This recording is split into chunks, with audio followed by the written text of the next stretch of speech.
This is Poonam and welcome to Subira study point. तो friends, चलिए शुरू करते हैं आज की प्रैक्टिस। और डेली सीडीपी की प्रैक्टिस चलती है इस चैनल पर और आज प्रैक्टिस 4 है। तो चलिए फ्रेंड्स शुरू करते हैं और देखते हैं पहला क्वेश्चन।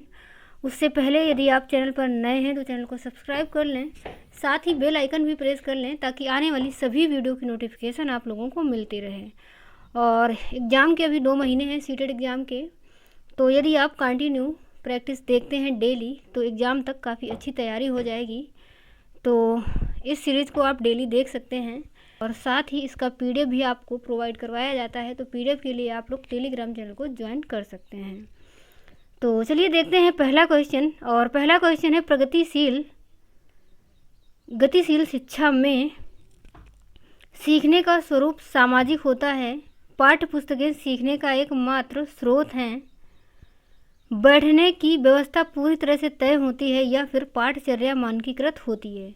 तो पाठचर्या मानकीकृत हमें रखना नहीं है। प्रगतिशील जो शिक्षा होती है वहाँ पर पाठचर्या मानकीकृत नहीं बल्कि पाठचर्या होती है उसको हमें लचीला रखना होता है। मानकीकृत से मतलब है कि जो भी मानक निर्धारित कर दिए गए हैं बस वही हमें रखने हैं, उसको चेंज नहीं करना है। तो मानकीकृत नहीं होती। और बैठने की व्यवस्था पूरी तरह से तय होती है। तो ऐसा भी नहीं है कि व्यवस्था एकदम से बना दी गई है, जो जहाँ बैठा वो वहीं बैठेगा। तो व्यवस्था भी तय नहीं होती है, सब कुछ लचीला ही होता है। और पाठ्य पुस्तकें सीखने का एकमात्र स्रोत हैं। तो ये भी नहीं, यानी कि जो बच्चों को हम सिखाते हैं वो सिर्फ पाठ्य पुस्तकों पर ही केंद्रित नहीं रहता बल्कि उसको हम बाहरी जीवन से जोड़ते हुए भी सिखाते हैं। तो ये भी ऑप्शन गलत है, यानी कि प्रगतिशील शिक्षा में सीखने का जो स्वरूप होता है वो सामाजिक होता है।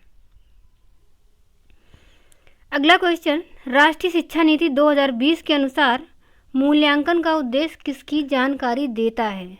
तो ऑप्शन देखते हैं। पहला ऑप्शन है, विद्यार्थियों को कक्षा में व कक्षा के बाहर कैसे सहायता दी जा सकती है। तो जो मूल्यांकन का उद्देश्य होता है वो ये होता है कि विद्यार्थियों को कक्षा में या कक्षा के बाहर किस प्रकार से सहायता दी जाए, क्योंकि जब हम मूल्यांकन करते हैं उसके बाद ही हमें पता चलता है कि उनको कहाँ सहायता देने की ज़रूरत है। तो ऑप्शन हमारा पहला वाला ही यहाँ पर सही हो जाएगा। इसके अलावा जो अगला क्वेश्चन है, निम्न में से प्रतिभावान विद्यार्थी की विशेषता कौन सी है। धीमी समझ, जिज्ञासा की कमी, सोच में सटीकता की आवश्यकता या फिर आसान कार्यों को चुनने की प्रवृत्ति। तो जो एक प्रतिभावान विद्यार्थी होगा उसमें धीमी समझ नहीं होगी और जिज्ञासा की कमी भी नहीं होती, बल्कि जो प्रतिभाशाली विद्यार्थी होते हैं उनमें जिज्ञासा की अधिकता होती है, वो जिज्ञासु होते हैं। और साथ ही ऐसे बालक आसान कार्यों को चुनने की प्रवृत्ति नहीं रखते। तो ये भी गलत है। अब जब 3 ऑप्शन हमारे गलत हो चुके हैं तो हमारा जो ऑप्शन है वो तीसरा वाला सही हो जाएगा कि सोच में सटीकता की आवश्यकता उनकी विशेषता है। इसके अलावा एक निर्दिष्ट लक्ष्य तक पहुंचने के लिए विद्यार्थियों को उनकी संज्ञानात्मक क्षमताओं पर चिंतन करने के लिए प्रोत्साहित करके एक शिक्षक निम्नलिखित के किसके विकास को सुगम बना रहा है। घोषणात्मक ज्ञान, प्रतिक्रियात्मक ज्ञान, अधिसंज्ञान ज्ञान या फिर रटकर याद करना। तो जब भी बात संज्ञान की यहाँ पर चल रही है कि एक जो शिक्षक है वो विद्यार्थियों को लक्ष्य तक पहुँचने के लिए संज्ञानात्मक क्षमताओं पर चिंतन करने के लिए प्रोत्साहित कर रहा है। यानी कि जो चिंतन करना कैसी प्रक्रिया होती है, संज्ञानात्मक प्रक्रिया होती है। तो यहाँ पर जो ऑप्शन हमारा है वो अधिसंज्ञान सही हो जाएगा। इसके अलावा जो अगला क्वेश्चन है, निम्नलिखित में से कौन सा आंतरिक प्रेरणा का उदाहरण है। माता पिता द्वारा दंड से बचने के लिए अध्ययन। तो यहाँ पर वह दंड से बचने के लिए अध्ययन कर रहा है, इसका मतलब वह आंतरिक रूप से नहीं बल्कि बाह्य रूप से प्रेरित है। और एक गतिविधियों में रुचि के कारण अध्ययन या फिर शिक्षक की प्रशंसा प्राप्त करने के लिए अध्ययन या प्रतियोगिता जीतने के लिए अध्ययन। तो ऐसा क्वेश्चन कल भी हमने लिया था, यानी कि वह आंतरिक रूप से यदि प्रेरित है तो प्रतियोगिता जीतने के लिए अध्ययन नहीं, ये भी गलत है क्योंकि यहाँ पर भी वह बाहरी रूप से प्रेरित है। और शिक्षक की प्रशंसा पाना ये भी बाह्य प्रेरणा होती है और दंड से बचने के लिए ये भी वह बाहरी रूप से प्रेरित है। तो ऑप्शन हमारा सेकेंड नंबर, यानी कि एक गतिविधि में रुचि के कारण अध्ययन करना ही आंतरिक रूप से प्रेरणा कहलाती है, यानी कि उसकी उसमें रुचि है, वह आंतरिक रूप से प्रेरित है। उसके बाद जो अगला क्वेश्चन है कि एक विशिष्ट संप्रत्यय को पढ़ाने हेतु एक अध्यापिका बच्चे को आधा हल किया हुआ उदाहरण देती है। लेव वाइगोस्की के अनुसार अध्यापिका किस रणनीति का इस्तेमाल कर रही है? तो बात यहाँ पर वाइगोस्की की चल रही है और वाइगोस्की ने बताया कि जब भी कोई शिक्षक बच्चों को आधा हल किया हुआ कोई प्रॉब्लम देता है, मतलब कोई भी ऐसे सवाल या कोई भी समस्या जो आधी सॉल्व की हुई हो, तो ऐसे में जो शिक्षक है वह बच्चों को पाठ प्रदान कर रहा होता है। तो ऑप्शन हमारा सेकेंड नंबर, यानी कि वह बच्चे को पाठ प्रदान कर रही है। तो ऑप्शन सेकेंड नंबर सही हो जाएगा। इसके अन्य नाम भी हैं मचान और इसके फोल्डिंग, तो वो भी आपको याद रखने हैं। इसके बाद अगला क्वेश्चन है, पियाजे के सिद्धांत में वह प्रक्रिया जिसमें एक बच्चा नए अनुभव का बोध करने के लिए अपने स्कीमा को रूपांतरित और संशोधित करता है, क्या कहलाती है? तो जब भी बच्चा अपने नए अनुभवों का बोध करने के लिए अपने स्कीमा को रूपांतरित करता है या उसे संशोधित करता है, इसका मतलब वह अपनी जानकारी को समायोजित कर रहा है, यानी कि ऑप्शन हमारा सेकेंड नंबर समायोजन सही हो जाएगा। और अगला क्वेश्चन, ये महत्वपूर्ण है कि कोई अध्यापक बच्चों की बुद्धि लब्धि के आधार पर स्थिर समूहों में पृथक ना करे, क्योंकि कहने से मतलब है कि एक अध्यापक बच्चों को बुद्धि लब्धि के आधार पर उसको अलग अलग ना करे कि मतलब इसकी जो इतने बच्चे हैं इनकी बुद्धि लब्धि इतनी है, इस आधार पर उन्हें पृथक नहीं करना है, मतलब एक समूह नहीं बनाना है उनको अलग अलग बुद्धि लब्धि के आधार पर। क्योंकि मतलब ऐसा क्यों नहीं करना है? ये अध्यापक के लिए असुविधाजनक है, विद्यालयों के लिए असुविधाजनक है, ये बच्चों को एक दूसरे के साथ अंतर सामूहिक प्रतिस्पर्धात्मक नहीं करने देता, ये भी सही नहीं है। एंड बुद्धि लब्धि संकल्पना स्थायी नहीं है और ये बच्चों को चिन्हित करने के लिए जिम्मेदार हो सकती है। तो ऑप्शन हमारा फोर्थ नंबर ही सही है, यानी कि यदि आप बच्चों को इस तरीके से वर्गीकृत कर देते हैं तो बच्चों को चिन्हित करने के लिए जिम्मेदार हो सकती है। मतलब उसमें फिर ये हो जाएगा कि वह मंद बुद्धि है, वह प्रतिभाशाली है। इस तरीके से जब बच्चों को आप बांट देते हैं तो बच्चों में आपस में जो मंद बुद्धि है, मान लो आपने उसको बांटा कि उसको वर्गीकृत कर दिया कि ये इस ग्रुप वाले बच्चे सभी मंद बुद्धि हैं, तो उनके अंदर एक हीन भावना का विकास होगा, मतलब उनको अपने आप में अच्छा फील नहीं होगा। तो ये काम हमें इस वजह से नहीं करना है ताकि बच्चों को बुरा ना लगे। तो ऑप्शन हमारा 4 नंबर यहाँ पर सही हो जाएगा। उसके बाद जो अगला क्वेश्चन है, एक शिक्षिका अपनी कक्षा में व्यक्तिगत भिन्नताओं का अर्थ पूर्ण ढंग से किस प्रकार ध्यान में रख सकती है? तो ये स्वीकार करने की भिन्नताओं का अर्थ अभाव नहीं है, मतलब जो एक शिक्षिका है वह अपनी कक्षा में व्यक्तिगत भिन्नताओं का अर्थ पूर्ण ढंग से किस प्रकार ध्यान में रख सकती है। तो जो पहला ऑप्शन है कि यह स्वीकार करके भिन्नताओं का अर्थ अभाव नहीं है, तो यही बात सही है कि भिन्नताओं का अर्थ अभाव नहीं होता। मतलब यदि बच्चों में भिन्नताएं हैं, क्योंकि बच्चों में भिन्नताएं होती ही हैं, कोई भी बच्चा समान नहीं होता, तो उस भिन्नताओं को हमें स्वीकार करना है और ये मानना है कि मतलब जो भिन्नताएं हैं वो अभाव नहीं है। इसके अलावा अगला क्वेश्चन भी हम देख लेते हैं कि अकादमिक क्षमताओं के आधार पर बच्चों का नामांकन व पृथक्करण करना, तो पृथक्करण करना नहीं, अभी हमने पीछे भी बताया। और शारीरिक व दृष्टि से दिव्यांग बच्चों को उनके लिए प्रस्तावित विशेष स्कूल में भेजना, तो विशेष स्कूल में भी नहीं भेजना है, क्योंकि जो समावेशी शिक्षा में ये प्रावधान किया गया है कि बच्चों को हमें सामान्य स्कूल में ही सामान्य बच्चों के साथ पढ़ाना है।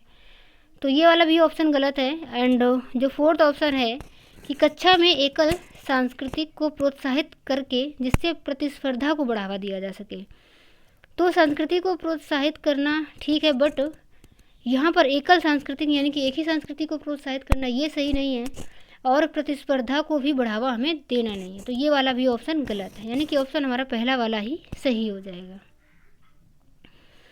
उसके बाद अगला क्वेश्चन है, निम्नलिखित में से कौन सा विकल्प दी गई दिव्यांगता और संबंधित विद्यार्थियों के समावेशन हेतु यथोचित संयोजन रणनीति का सही युग्म है? जो प्रतिभाशाली विद्यार्थी हैं उन्हें आसान और बहुत ही सरल काम देना या सामग्री देना, एंड स्वलीनता, कक्षा की व्यवस्था को बार बार बदलते रहना, या फिर पठन वैकल्य, उत्तम चित्रों के आधार पर दंत कार्य देना, एंड वाक हानि, धैर्य दिखाना और प्रतिक्रिया देने के लिए पर्याप्त समय देना। तो ऑप्शन जो हमारा है वो फोर्थ नंबर सही हो जाएगा, क्योंकि यहाँ पर ये बोल रहा है कि कौन सा विकल्प सही है जहाँ पर दिव्यांगता और उससे संबंधित विद्यार्थियों के समावेशन हेतु यथोचित संयोजन का मतलब युग्म बनाया गया है। तो यदि कोई बच्चा वाक हानि है, यानी कि उसे बोलने में समस्या है, तो ऐसे बच्चे के साथ हमें धैर्य दिखाना है, मतलब धैर्य से काम लेना है, और प्रतिक्रिया देने के लिए उसे हमें पर्याप्त समय भी देना है, मतलब जल्दबाजी नहीं करना है और धैर्य भी रखना है। तो ऑप्शन हमारा 4 नंबर सही हो जाएगा।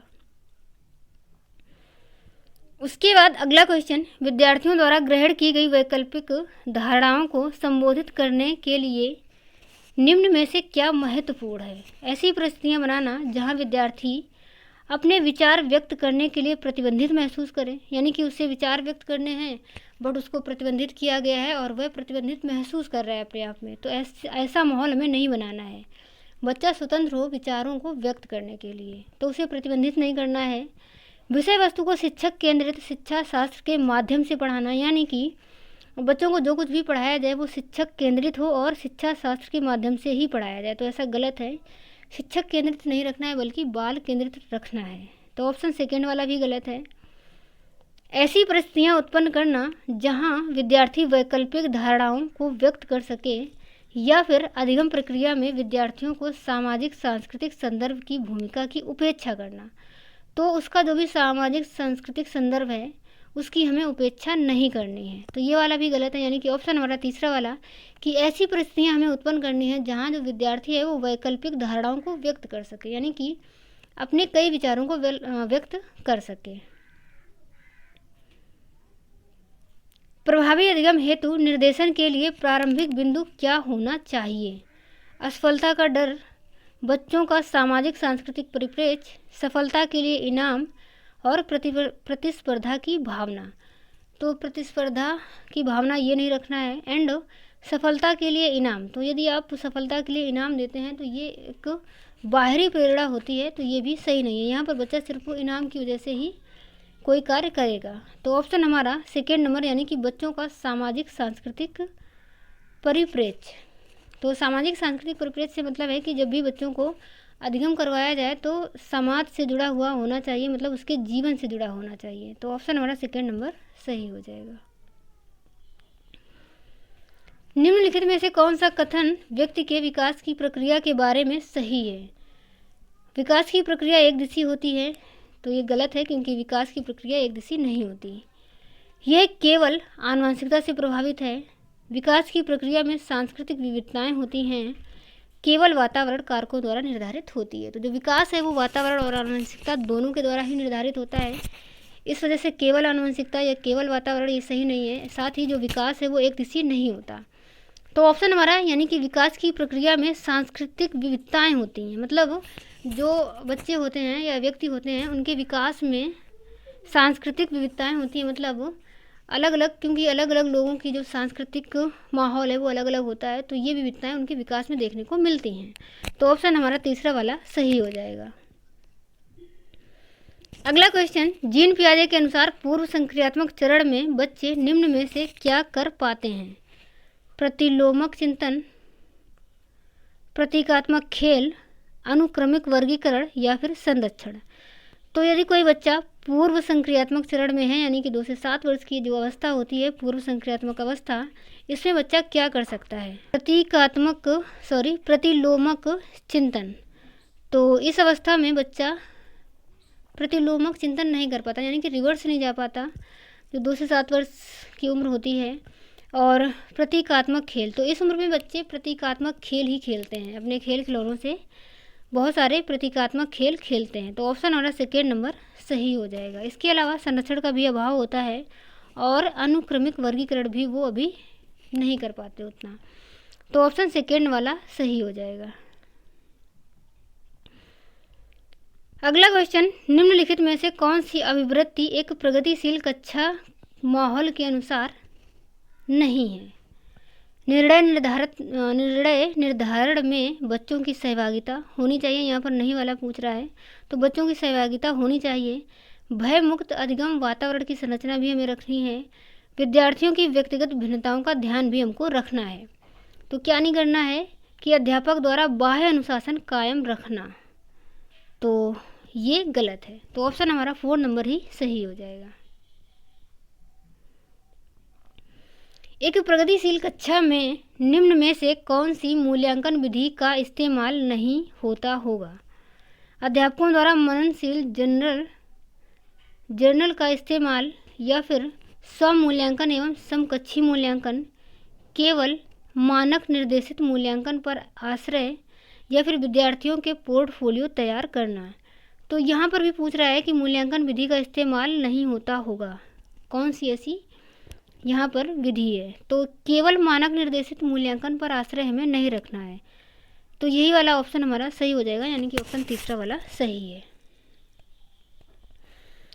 कक्षा में सृजनात्मकता को बढ़ावा देने के लिए विद्यार्थियों को कैसे अवसर प्रदान करने चाहिए? विशिष्ट उपलब्धि वर्ग में सम्मेलन, मौलिक खोज और सोच बढ़ाने को। तो ऑप्शन सेकेंड वाला ही सही है कि बच्चों में यदि सृजनात्मकता को बढ़ाना है तो उन्हें मौलिक खोज और सोच को बढ़ाने के अवसर प्रदान करने चाहिए, ताकि जो बच्चा है अलग अलग तरीके की खोज कर सके या फिर अपनी सोच को भी बढ़ा सके।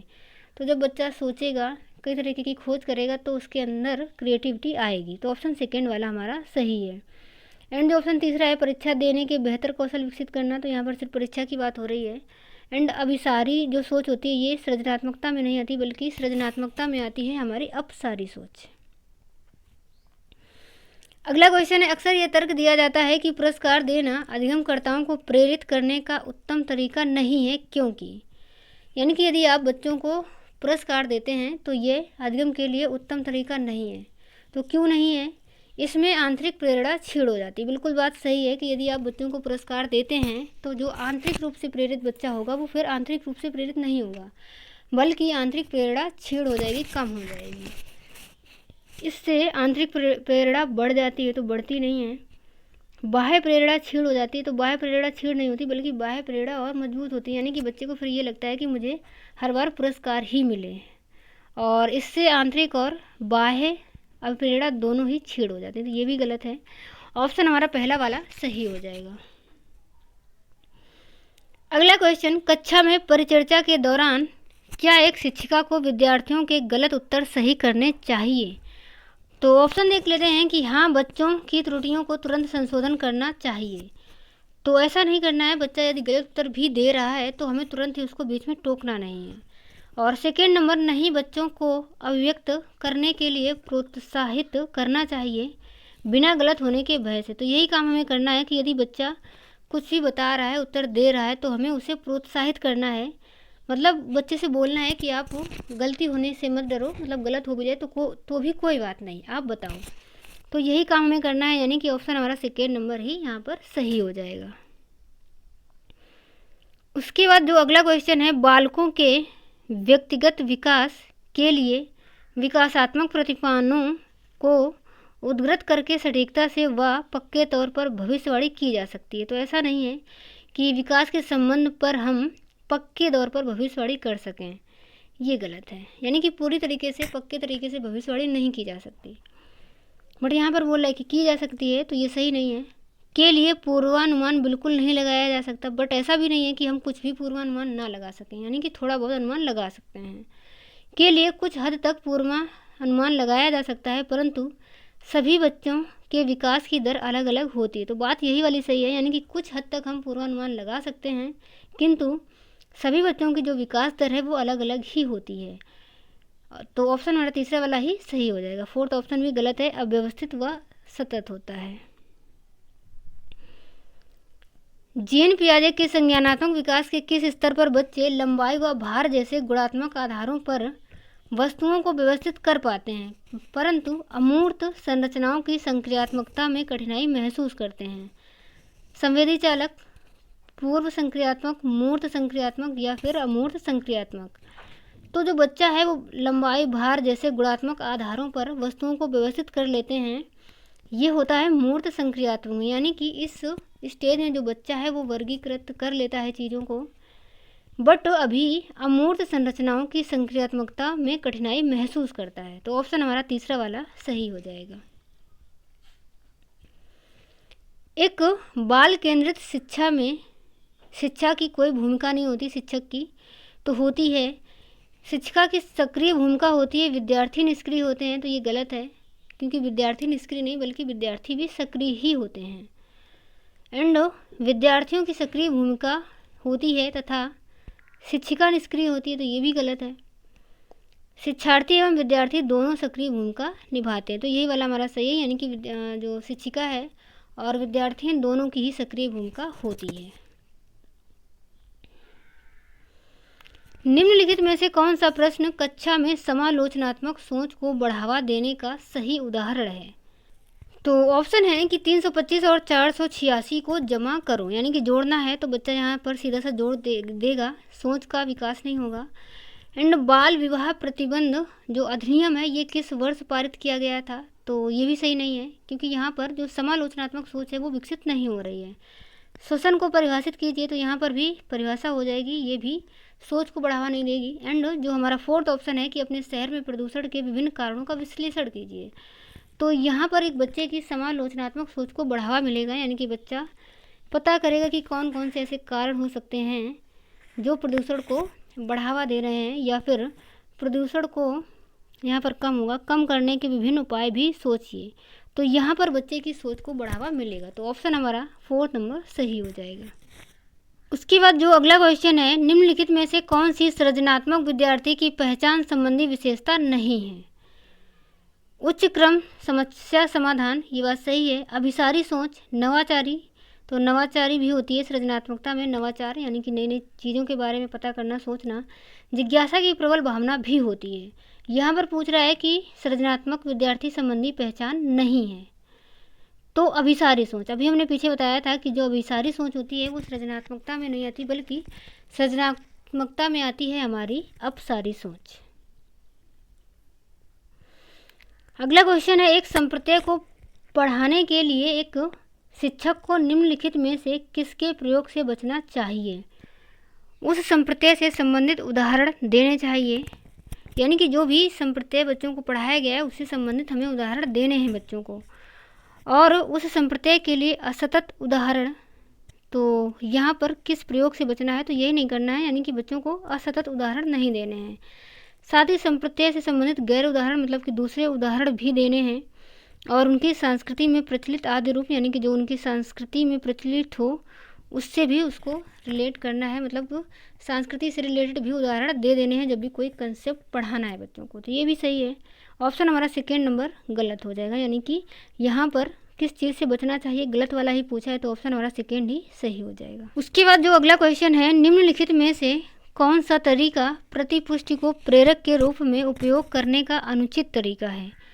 विद्यार्थी की क्षमता पर केंद्रित प्रतिपुष्टि देना, गतिविधि की प्रक्रिया पर केंद्रित प्रतिपुष्टि देना, या फिर विद्यार्थी के काम से संबंधित वर्णनात्मक शैली में प्रतिपुष्टि देना, या अन्य विद्यार्थियों के साथ तुलना किए बिना प्रतिपुष्टि देना। तो कौन सा तरीका अनुचित है?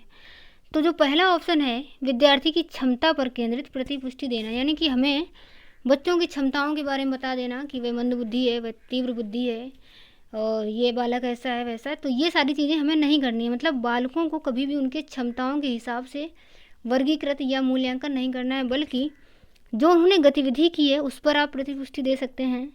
या विद्यार्थी के काम से संबंधित वर्णनात्मक शैली, तो ये भी गतिविधि से ही मतलब रिलेटेड है, इस पर भी आप प्रतिपुष्टि दे सकते हैं।